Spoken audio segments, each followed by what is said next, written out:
what we need to do is we need to get a tube out. Yes. Okay. That would and be put great. Asian on a tube. Who wants to see that? I do. I do. I do. You're outvoted. I quit. I quit. Welcome to the Farm Truck and Asian YouTube channel. Where it is what it isn't.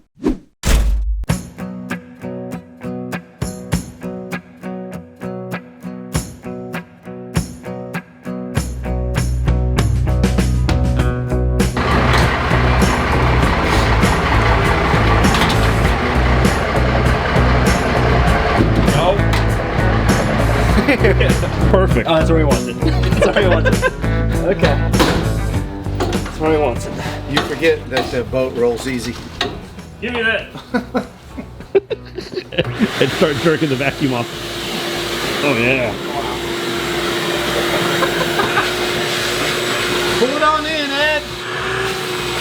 We gotta get this baby YouTube ready. This thing sucks. Remember that dent in the pontoon before? What? Wait a second. There's a dent right here. Air. What do you mean air? Yeah, you blow air inside the pontoon Okay. and it'll pop right out. Okay. That might have happened whenever we were loading it on the trailer. Yep. You know, and the wind was taking us sideways and the weather started getting rough. Okay. The tiny ship was tossed. Okay. If it wasn't for the fearless crew, Well, that's Gilligan's the Island. farm truck would be lost. No, that's a... It took you a minute to catch.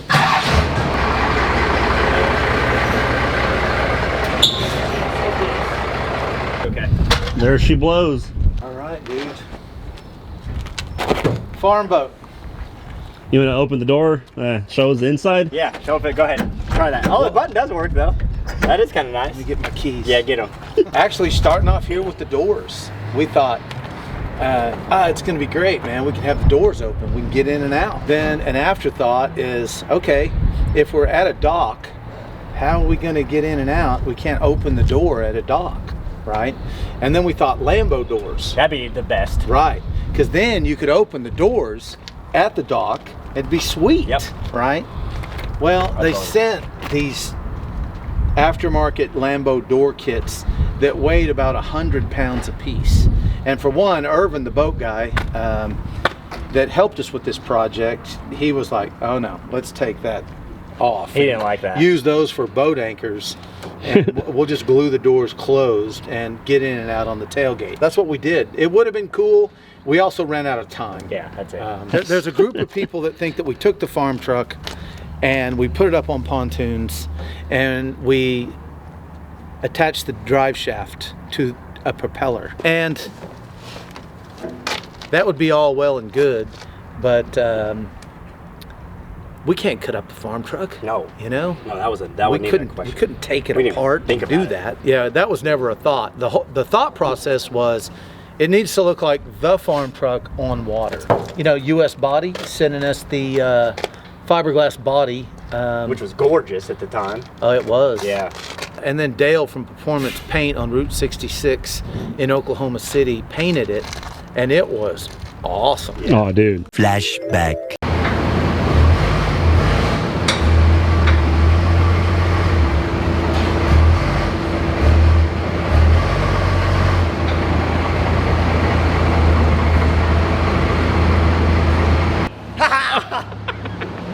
Look at this paint job that Dale did, man. You know, I didn't really get a good look at it. Dude, it's Would like you look at it? Would you just look at it? unbelievable. Someone bringing me something like that, I'm just like, would you look at it? End of flashback. It made us think of like, what if we had a farm Yeah, truck that's right. that was brand new, you know? I don't know what the fans would think of if we did a fully restored orange and white 1970 C10.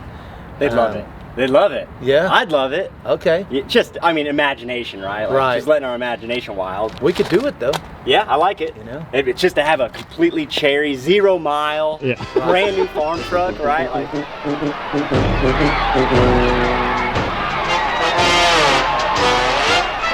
Can you hear me out there? Well, here it is, folks, the Inflation Fighter Special. The specially equipped sale price Chevy pickup that helps you fight inflation by working harder and lasting longer. So Dale had it all painted up and cherry looking, and who de-stored it? That was Tony, right? That's right. Tony Westland, the guy that painted the dung beetle, he is a master of destoration. Yeah, I am. I gave him a bunch of pictures of the farm truck, and he was trying to work off of those, and he came to me and he's like, hey, the farm truck's only what, 5 miles away? Yeah. Can you go get it Yeah. and bring it down here? I'll throw that clip in there right now. So we'll start here on the No, you're just going for it. Oh, okay. I've actually never seen you do it. no, there it is. Okay. See it? Yep. Okay. So you gotta kind of like get past that top layer, and then those are like the chatters of right there. That's Okay. what It's Okay, in did there. it. All right. And sure enough, we went and got it, brought it down there, and that's whenever he really started to try to match things. He was wanting to put a dent in here, you know. I don't know how to heat up the fiberglass, you know, you'd have to do a bunch I think of you'd stuff. have had to cut it and Yeah, redo. I And, think so. But yeah, he was wanting to go all out. And we were running out of time. You know, the production company needed to get what they needed to get for the show. And we cut a few corners, but here we are, you know. It's pretty complete. I would say It this is. is one of the more complete projects that don't require much additional, That's right. right? Like, it's Yeah. pretty done. It's pretty much done. yeah. So going from the ground up, on the show they saw that it was a pontoon boat. Yep. Then you found another pontoon and made it a tri-toon or something like that, That's right? right, yeah. How long was that process of welding and getting all that ready? Well, there was a lot, and we were all under Irvin Capp's command.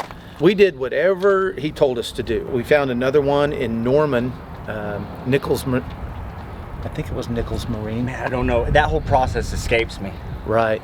It's so hard to remember all the little details after going through building 8 things, and it was such a fast track. It's very difficult to remember all the little details. Anyway, they got us that. You know, we cut them all up. I cheated a little bit in the front and left the cones in the front stick out a little bit. Initially, I wanted everything hidden underneath there, but I wanted to cheat and get as much running space as we could, because technically when we're rolling, this is a 13-foot long boat. It's actually 17, but the cones are out of the water, and what we have riding on the water is 13 feet, and dude, you feel every little ripple in the water with this thing. And we still don't know what it would do, because it is sort of somewhat top heavy, and the fear is that it would roll over upside down. It could still do that. It could. Yeah. We don't want to test that at all. And we continue to reference Irvin Capps. A lot of people don't know that Irvin Capps has helped pretty much the majority of the fastest jet boat guys in the country. That's right. Including Mike Finnegan and his boat. He's helped some other street outlaws too with their boats. So Irvin's been around the block, man. Well, when it comes to jet boat, he is the authority on what to do and how to do it, as far as we're concerned. You know, he dropped everything. He came over to help us, and you know, he was hands-on. He drilled and hammered and fabricated and did everything that he could to help this get on the water and be successful. Irvin Capps also helped Eric Bain with his jet boat when he was really into jet boat. Made it into a magazine and all that stuff. Oh, really? Yeah. Wow. So Eric Bain was heavy into that, and he partnered up with Capps as well. You know, we were right in the middle of this thing. We had, you know, 2 or 3 weeks left on the build before it saw water, and somebody came in and said, hey, have you seen those videos on YouTube of those pontoon boats sinking?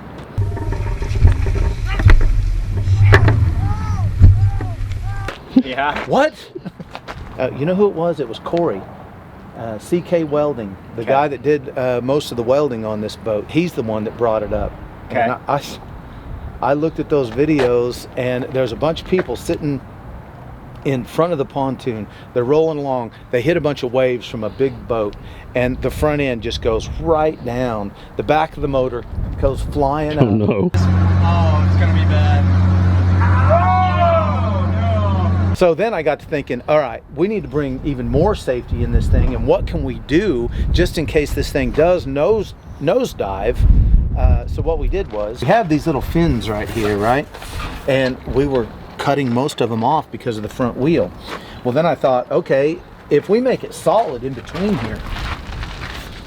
So underneath here, this was probably one of the hardest things to fabricate because this here is one piece and then this here is one piece. We cut those pieces, got them all welded in there, so if it did nosedive, that it would push us right back up and not allow us to go in and the water to, you know, wreck the plastic grill, in the insert in here and aluminum here. Okay? Bumper still, that's still original. There's a lot of just trim, grill, emblems. Those are all still original C10 pieces. Mirrors. Mirrors, yep, found those on eBay, I think. You know, Asian, whenever we need parts, he's always the one that come up with all the parts, emblems, headlight bezel, whatever.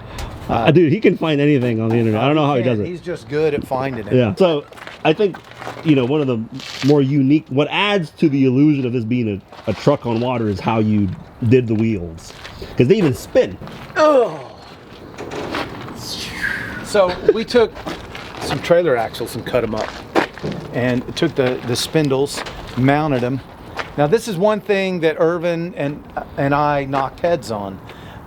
It had to look like the farm truck on water. Well, Irvin didn't want all the weight up here, right? We argued on this, and I said, look, man, if this thing goes 20 miles an hour and it looks like the farm truck on water, it's cool, right? So I would rather sacrifice the weight and have the wheels turn and have it go slower than it be super lightweight and look funny and go faster. Because the point was never for it to go fast, actually. That's right. It never was. And so you were kind of confused, like, I don't care about that. Right.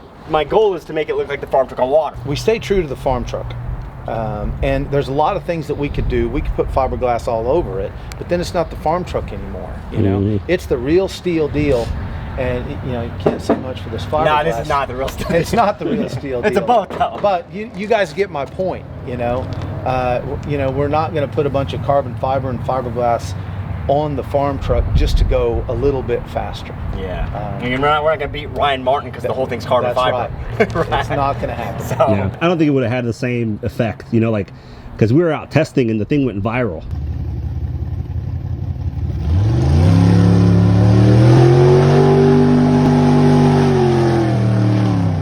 Got on the news. That's right. And if it hadn't had those wheels like it was and looked like it did, I don't think it would have gone viral. You know, and that day that we were out on the lake, you know, it was kind of overcast. I think the lighting was perfect because from a distance, you really couldn't see the pontoons. The pontoons kind of went away, and it looked like a truck on the lake.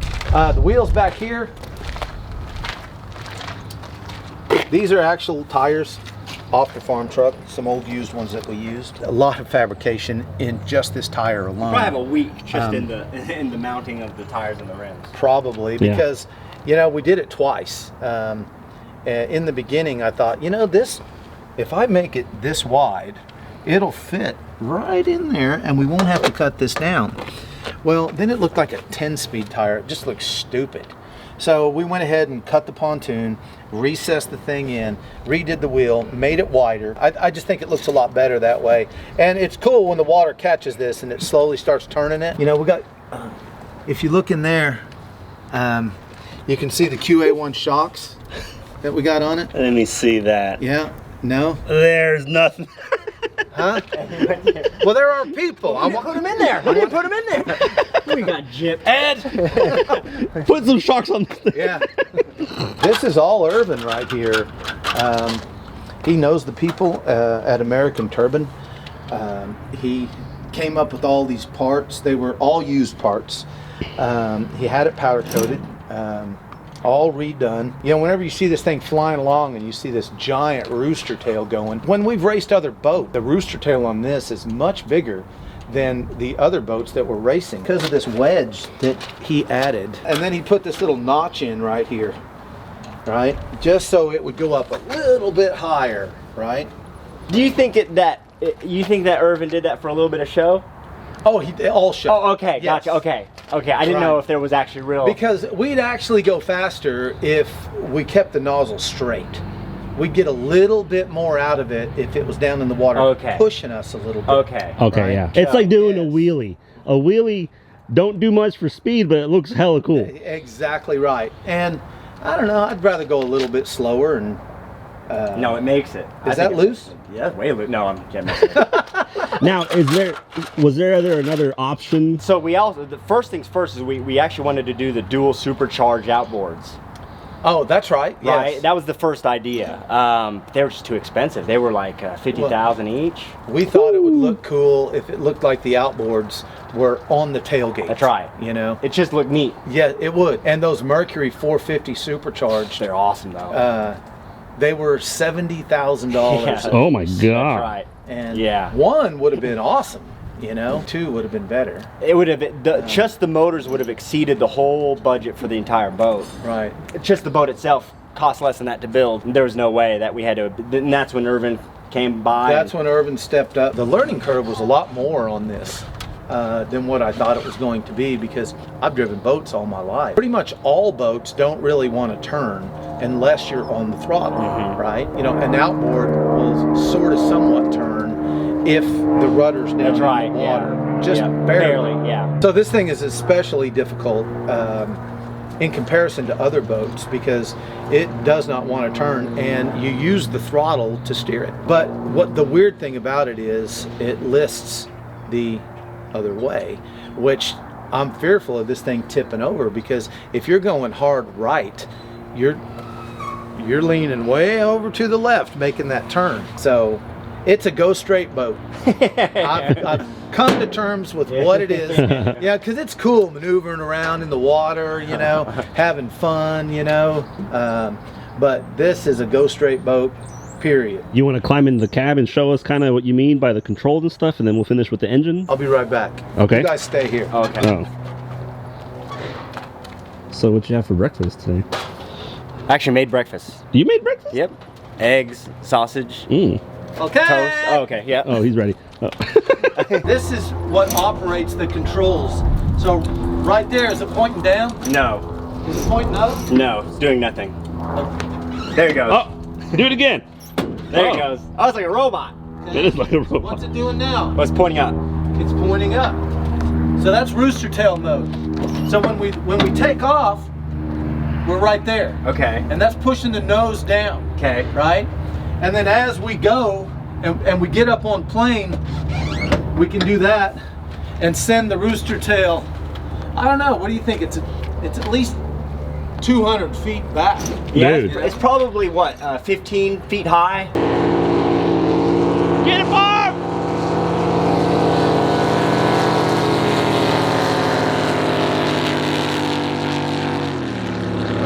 Dude.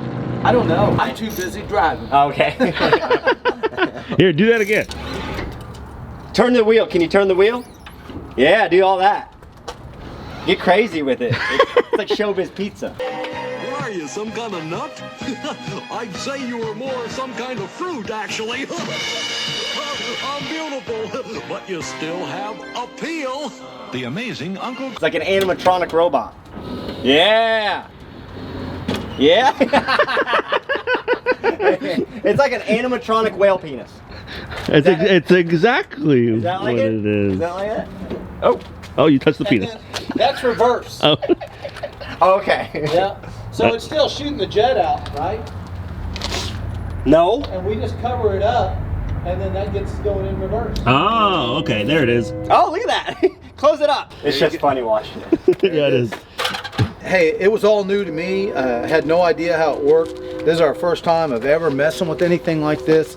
So we just felt lucky to have Irvin, you know, to know how it all goes together. And whenever we do a project, one thing that we've learned is you don't have to know everything about everything to do it, and that stops people from doing it. Yeah.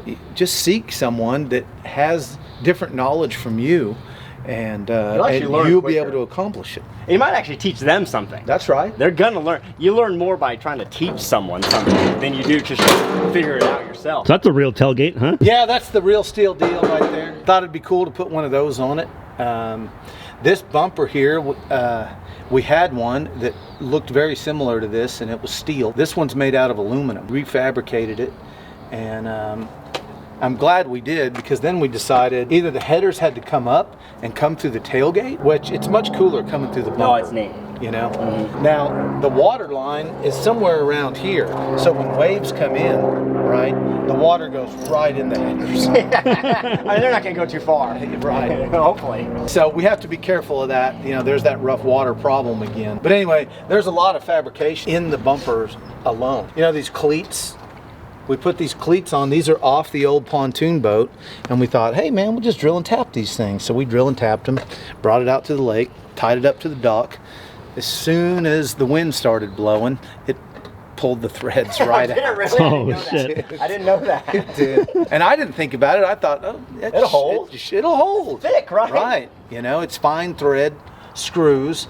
Anyway, we through bolted it and put nuts on the back, and we haven't had a problem yet. It did. It pulled them right out. Okay. You know, these are the little things you learn as you go. Farm truck has horseshoes. These are aluminum horseshoes. They're racing They are horseshoes. not. It's a race boat. Those are not aluminum. They are. Don't lie. Don't lie. Those a magnet will fit. Will stick right on there. A magnet will fit. Oh yeah. You gotta- Where's your magnet? Where's your keys? I got them right here. Okay. These are aluminum. I'll leave. You got a magnet? Maybe it's a little tiny one. Oh, okay. Yeah, here we go. Aluminum. Okay, there's steel. Okay. Yeah. I'll leave. Race horses. I'm getting it. All right. So look, Race. race horses.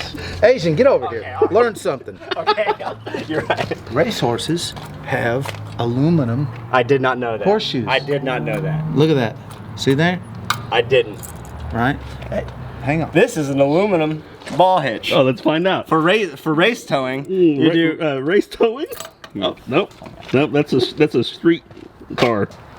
Okay, so there's a steel one, Okay. and there's the aluminum one. Sure enough.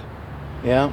Now this just goes to show you the mastery of Tony Westland and his distressing technique, I'll go with that. because He fooled me. he fooled you. Yeah, he did. He made them look exactly like. Wow, hold them up real quick to show the difference.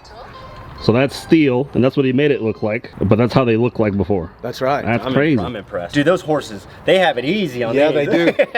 Dude, it doesn't weigh nothing. And they've got like a little bit of steel right in there, right, to get them a little bit of traction. That's their pimp juice. Okay.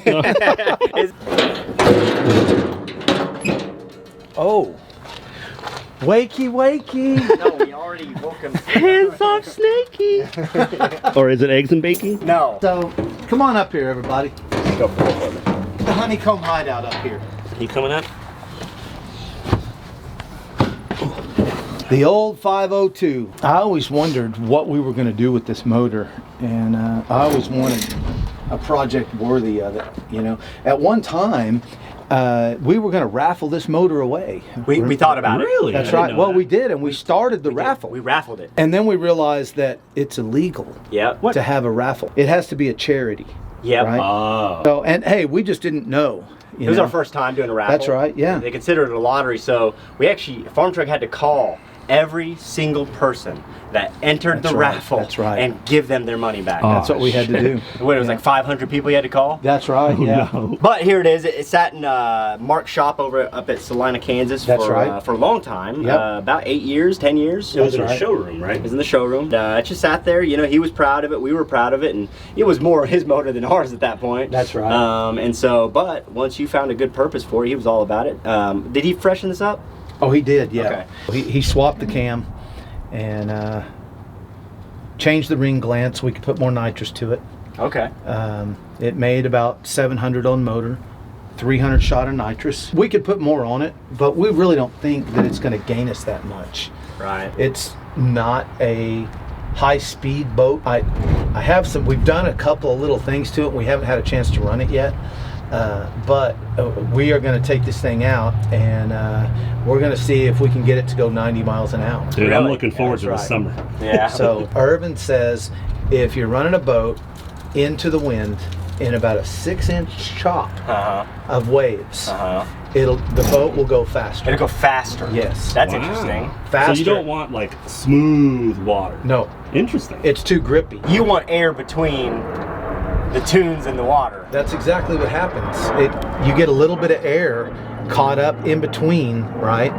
And and that allows you to go faster. Okay. Wow. Also, you don't want a polished mirror finish underneath. A little bit of a pebbly finish allows you to go faster because it's not as grippy. Okay. And you wouldn't think water would be grippy, you know? I guess it has it's a resistance. Sure, but when you drive this thing, if you try to drive it around slow, you can feel the drag. You Right. know, it seems like that I'm giving it half throttle and I'm only going like 6 miles an hour. Okay. You know, it's got to get up on plane and really start going to get out of that drag. These were made by Stainless Works, I think, and they were intended for the Lamborghini. That's right. And then we just never used them, never had time, but they worked out perfect. But it should say this is not a step. That's what it should say. It should, because everybody wants to step on that. Yeah. That's just in case you step. Yeah, it'll melt your shoe real that's quick. right, it would. The 502 is basically the same as it's been for the past,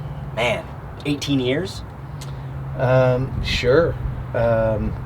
You know, we've stuck with our people all this time. Edelbrock, it's a Vic Jr. intake. It's a Holly 900 carburetor that Mark has tweaked. So who knows? It's probably way above that. Mark is a master with carburetors. GM oval port heads. GM aftermarket block. Got a little port and polish work Right. on the heads, I think, from a while ago, but that's about it. A port matching from the intake to the head. Yeah, that was done a long time ago, that port match. Now, was there any challenges like mounting this thing in here? Because this is the pontoon, and you have to cut that out and then make some custom motor mounts or anything like that? We cut the center tune in half, and then we quartered the two outer tunes, and that's what you're looking at here. And then we just added some metal in here and here, custom motor mounts, motor plate in the front. And Urban kept saying that motor needs to be all the way back, all the way back. The way that I was engineering it in my mind, I thought a little bit forward would help it plane up. And but Urban was like, no, all the way back, get all that weight all the way back. We just did what we were told, and we did it, and it was amazing how it worked. It's just a lot of measuring. It was really, it was completely different than a hot rod project, but no different in the sense that it was just a lot of measuring. That's right. It was a lot of double checking. It's like, okay, well, the headers are going to need to come out this far. They're going to need to be equal length, just like any other engine. Going with the Irvin's suggestion, where the placement of the motor actually needed to be. Well, we needed to put a battery somewhere. Where's that going to go? Fuel cell needed to go somewhere. There's a limited amount of space for everything. Well, you need a walk next to the motor to get to the driver. All of this was just a matter of laying it all out, right, seeing what you could make, and then, you know, this was structural at some point so that you could hold on to something. This was an actual afterthought. After we had the motor in and the deck on and everything, I knew that we're going to be having to cross a hot motor. So Jeremy Wilson, he built this. It's just for us to hang on to. Also, if we're out on the lake and you know, we're down here, we're trying to check the spark plugs and waves come in, all of a sudden, you know, I had a burn on my arm from where that happened. I was on Lake Eufaula, and I was trying to check a few things, and waves came in. I immediately thought of Urban because he told me it was going to happen. Right.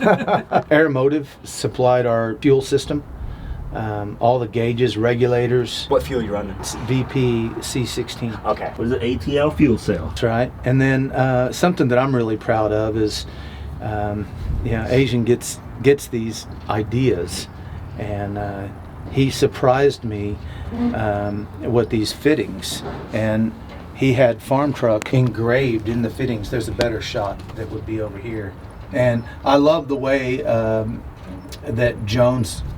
I love the way that they add a -6 to identify the fitting, which most guys that do it every day, they can identify it by eye. It's just nice to be able to say, yep, it's a -6. Because then even I can go grab something. Yes. That's right. And Yeah. That's Yeah, right. it's good. Jones makes them here in the U.S. If you have the option, if the USA made is 1 penny more, I'm gonna buy the USA made one just to support. So our fuel regulators here, like I said, Aeromotive. This first one here runs the carburetor, right, into the fuel log, going right up into the bowls. The second one, it goes to our nitrous express solenoids down into the nitrous injection. Third one is just a return going back to the tank. This kit is not the same. You've used the nitrous kit on the farm truck right now. You've got the old nitrous kit is the one you have now in the truck, or is this the old kit? You know, the kit sat around, I don't know, it was probably 15 years old.